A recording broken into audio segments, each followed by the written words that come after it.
Hi mga Mima, so on the way na po ako niyan sa Katagan dahil doon po kami maghihintay ng bus papunta sa Dagupan.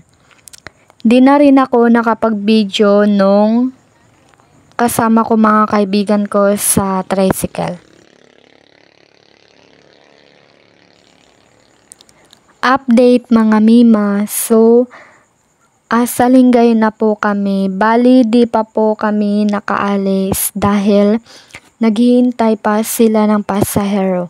So habang naghihintay sila ng pasahero, syempre nagmumuni-muni muna ako sa bus. At di na rin ako nakapag-video nung nakaalis na po kami dahil nakatulog ako sa bus. Update mga Mima, sa SM Dagupan na kami. Bali, pupunta kami sa taas. So, habang hinihintay namin yung mga ibang kasama namin, syempre, naglilibot-libot muna kami ng mga kaibigan ko.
Then, may nakita akong mga bouquet at sobrang ganda ng mga flowers.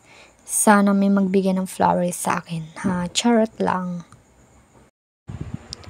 Then, tsaka kami pumunta sa loob ng inasal dahil nagugutom na kami at di pa kami nag-lunch.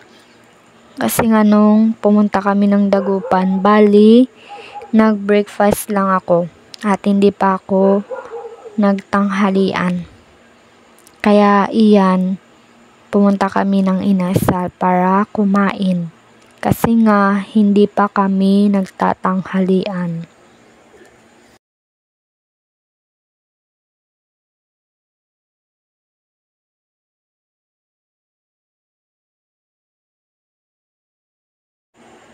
Update mga Mima, so after namin kumain mga Mima, yan, nagkita-kita na rin kami ng mga kasama namin.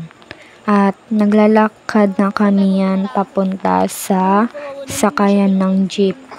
Dahil pupuntahan namin yung sinasabi nilang Tondaligan.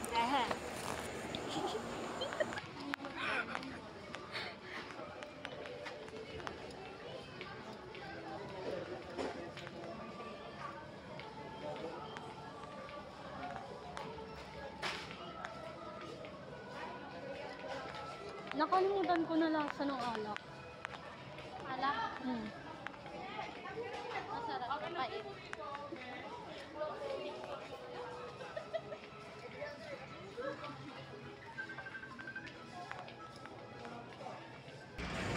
Update mga Mima, so kakasakay lang namin ng jeep papunta sa Tondaligan. Bali, sobrang init po sa loob ng jeep.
Update mga Mima, asa Tondaligan na kami. Sobrang ganda po dyan mga Mima kasi dagat agad yung makikita mo. Kaso nga lang mainit, tas wala pa akong dalang payong kaya nakipayong na lang ako sa kasama ko. At meron din nagtitinda ng mga pagkain sa Tondaligan.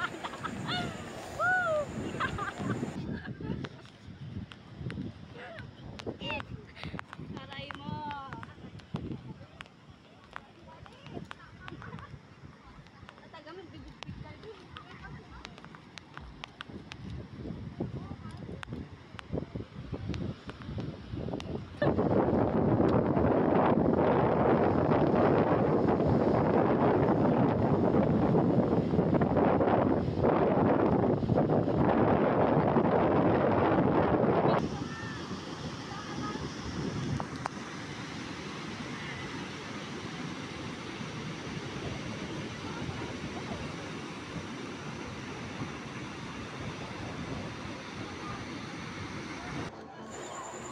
Update mga Mima, so pumunta ulit kami sa SM para magpalamig.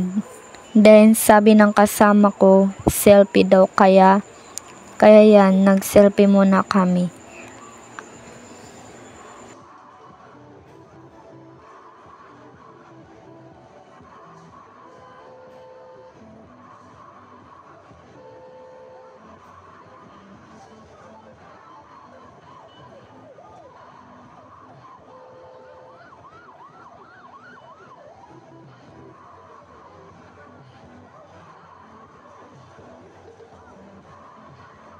So, kakalabas lang namin sa loob ng SM.